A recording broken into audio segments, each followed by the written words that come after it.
Nesta segunda e última parte sobre o uso de mecânica de fratura linear elástica aplicada à fadiga, eu vou falar os conceitos finais sobre os crescimentos das trincas e, por fim, que é o nosso grande objetivo nessa segunda parte, mostrar um exemplo de cálculo de previsão de vida usando esta metodologia. Na primeira parte, todos os conceitos básicos sobre o método já foram mostrados e falta eu definir o conceito de crescimento de trinca e conceitos finais sobre as propagações dessas trincas. Na verdade, quando eu tenho um concentrador de tensão, quando eu tenho um entalhe, eu tenho que determinar qual que é a influência desse entalhe na propagação da trinca. Aí é que entra o conceito de comprimento de transição.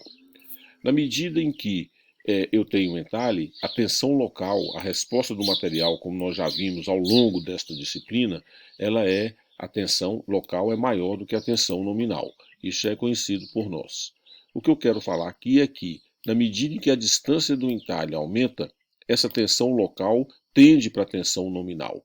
A uma distância muito grande do entalhe, ele já não exerce nenhuma influência e a tensão atuante no material é a tensão nominal.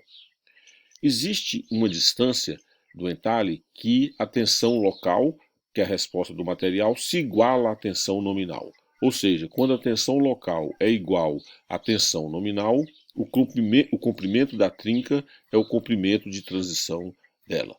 Assim, fica definido esse conceito que é bastante importante de comprimento de transição da trinca. Repetindo, o comprimento de transição de uma trinca é aquele comprimento limite quando a tensão local determinada pelo concentrador de tensões é igual à tensão nominal. Existem várias metodologias que determinam esse comprimento de transição de trincas. Por exemplo, Dowling propõe que o comprimento da trinca seja igual D, que é uma dimensão que eu vou mostrar para vocês, dividido por 1,2 vezes o Kt, fator de concentrações geométrico de tensões, dividido pelo fator de forma elevado ao quadrado, mais ou menos 1, dependendo da geometria. Smith e Miller, por exemplo, fala que o fator de que o comprimento de transição da trinca é 0,13 vezes D vezes ρ, onde D é uma dimensão e ρ é o raio de concordância do entalhe. Isso tudo é assunto de mecânica de fratura e nós vamos usar esse comprimento de trinca para determinar o tamanho inicial dela durante a previsão de vida. Eu vou mostrar isso para vocês mais adiante no exemplo que nós veremos. De uma maneira geral, se o comprimento da trinca for, se o comprimento da trinca for maior do que o comprimento de transição, significa que a trinca está fora da influência do efeito de entalhe, de concentrações de tensões. Aí, de uma maneira geral, o comprimento da trinca vai ser igual a D mais L e vamos usar a mecânica de fratura linear elástica básica.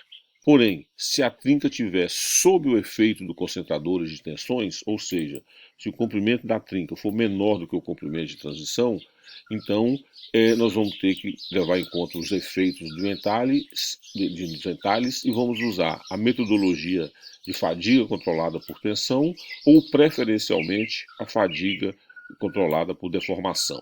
Nós vimos isto em detalhes nas videoaulas sobre fadiga controlada por deformação. Um outro conceito importante, que antes de eu entrar no exemplo, é sobre o efeito de fechamento de trincas. Embora não seja o objetivo dessa disciplina aqui nossa de falhas de componentes entrar muito em detalhes sobre isso, mas eu tenho que falar alguma coisa sobre esse efeito de retardo na propagação de trincas. Observe uma situação onde eu tenho um carregamento que varia de 0 a P2, 0 a P2 ao longo do tempo dessa distância aqui. Aí, de repente, ocorre uma sobrecarga na mesma direção de um valor P1 maior do que P2. Então, eu vinha de 0 a P2 aqui, aí quando chega aqui eu tenho essa sobrecarga aqui. Observe o que acontece com o crescimento da trinca. Quando o carregamento era o comum de 0 a P2, ela vinha com a taxa, com o crescimento A em função de N, aí de repente nesse ponto ocorre a sobrecarga. Essa sobrecarga ocorre exatamente nesse ponto aqui. Com isso, instantaneamente a taxa de crescimento da trinca aumenta, claro, rapidamente, mas quando o carregamento volta ao seu estado original, observe que a taxa de crescimento da trinca ela fica menor do que anteriormente, durante um período de transição. Depois ela volta ao normal. Observe que durante esse período de transição, que eu chamei de ND, a taxa de crescimento da trinca é menor do que ela vem ocorrendo originalmente. A isso se chama de retardo na propagação de trincas.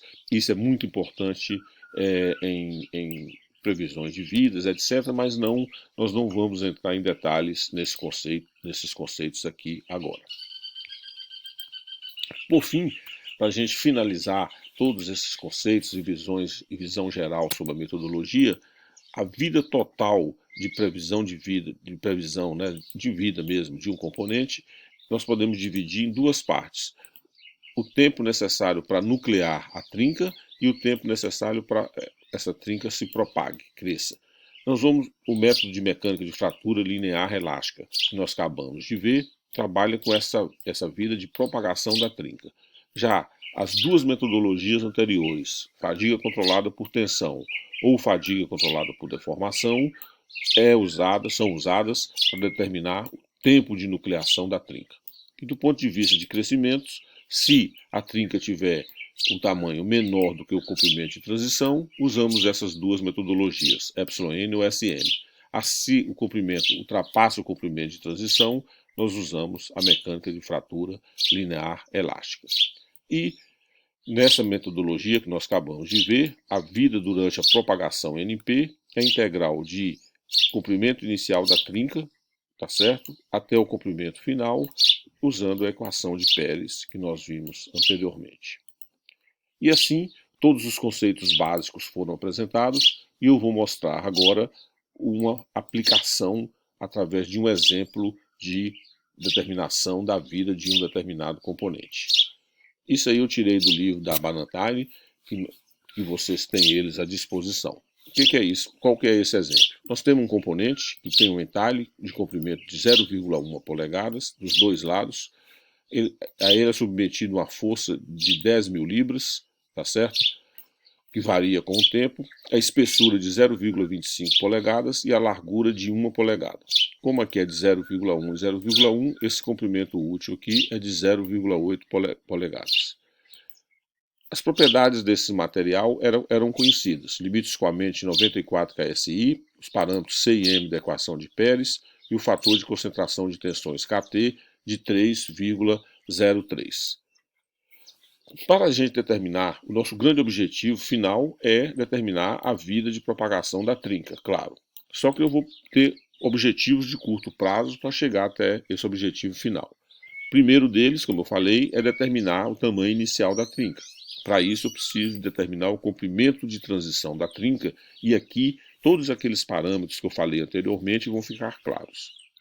Usando a metodologia do Dowling, o comprimento de transição da trinca é D sobre 1,12 vezes Kt, dividido pelo fator de forma elevado ao quadrado, menos 1. Aqui eu vou mostrar para vocês o parâmetro D. Aqui está a trinca, eu peguei somente essa região aqui e girei para mostrar melhor. Então eu tenho que D é essa distância do entalhe, é a profundidade do entalhe.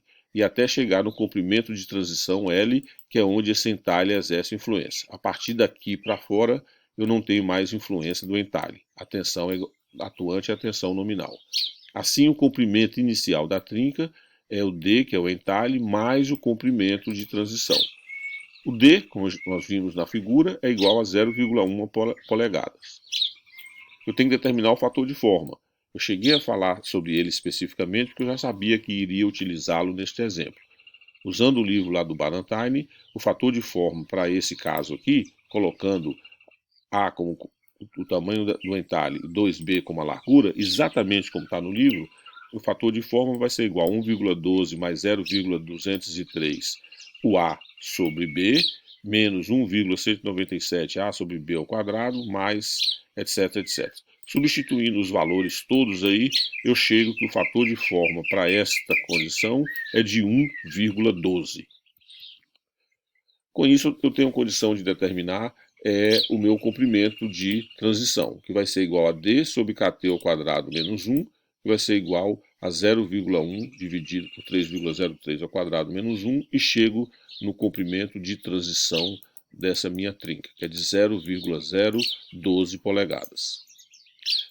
Com o tamanho inicial da trinca determinado, eu também tenho que determinar o comprimento final para eu fazer a integração daquela equação diferencial que é a equação de Pérez.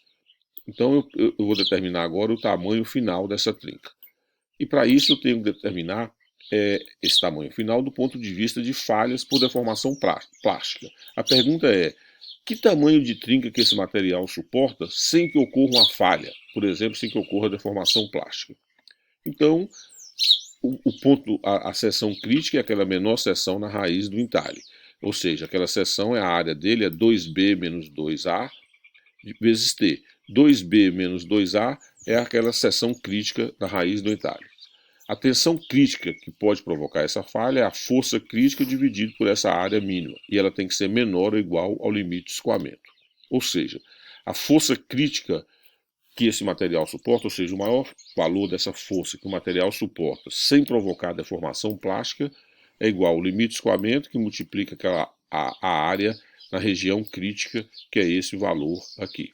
Eu vou considerar a área total também, porque o que a gente conhece são as tensões nominais, que é o que a gente conhece macroscopicamente. Então eu vou fazer isso em relação à área total, ou seja, a força crítica dividida pela área total, que é a largura vezes a espessura, é igual a ΔS sobre 2. Qual é o valor de ΔS no escoamento? Ou seja, na hora que atinge essa condição aqui na região crítica.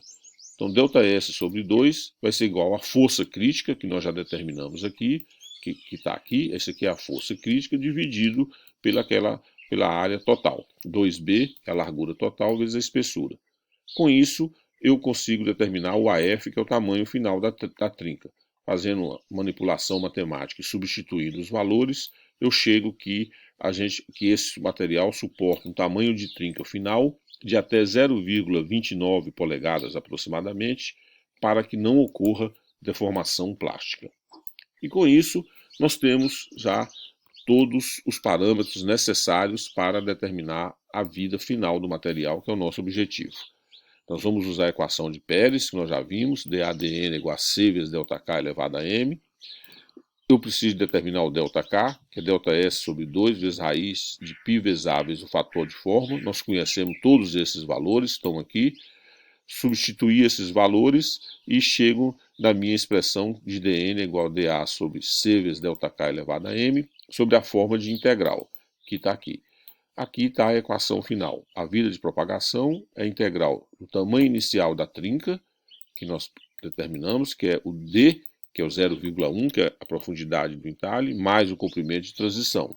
Ou seja, nós vamos determinar a vida quando essa trinca atinge, sai fora do efeito do concentrador de tensões, até atingir aquele tamanho final, que é um tamanho crítico para que não ocorra deformação plástica. E dA sobre todos os outros parâmetros. Fazendo uma integração numérica desta equação, nós chegamos que a vida de propagação é de 19.000 ciclos. Este é o tempo necessário em número de ciclos para que a trinca atinja aquele valor crítico e não ocorra, se continuar, a fratura brusca.